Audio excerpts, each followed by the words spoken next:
All right, in this video, we're going to talk a little bit about cells and how cells are important to living things and some of the different types of cells and things like that.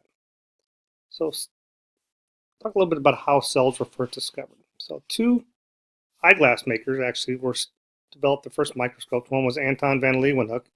He was the first to observe living microorganisms. These are some of the drawings he made. And then Robert Hooke used microscopes to observe dead cells in cork. And he actually coined the term cells. First person to use that term.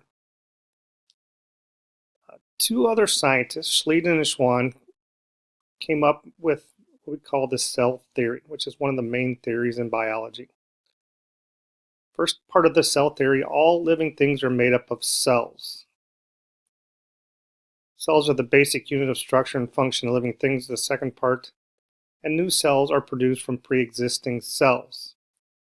So those three statements make up what we call the cell theory. So in order to study cells, we use microscopes. Most microscopes use lenses that magnify an image by focusing light or electrons. So here we have a light microscope like we might use in class. Electron microscopes, there's two kinds. There's transmission, where the electrons pass through, and scanning, where they just scan the surface.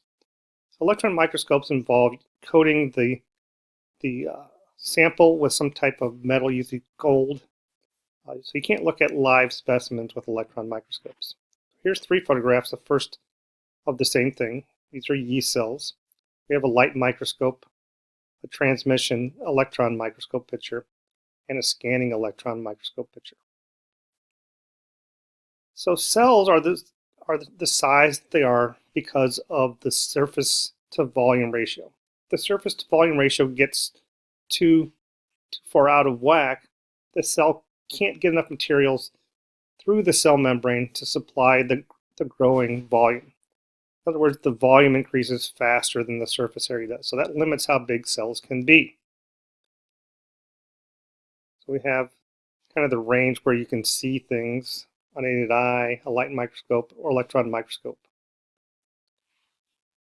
We have some examples of where different things fall on the size scale. Chaos is an amoeba. So there's two kinds of cells, prokaryotes and eukaryotes. They all have a cell membrane, they all have cytoplasm, they all have ribosomes. But that's kind of where the similarities end.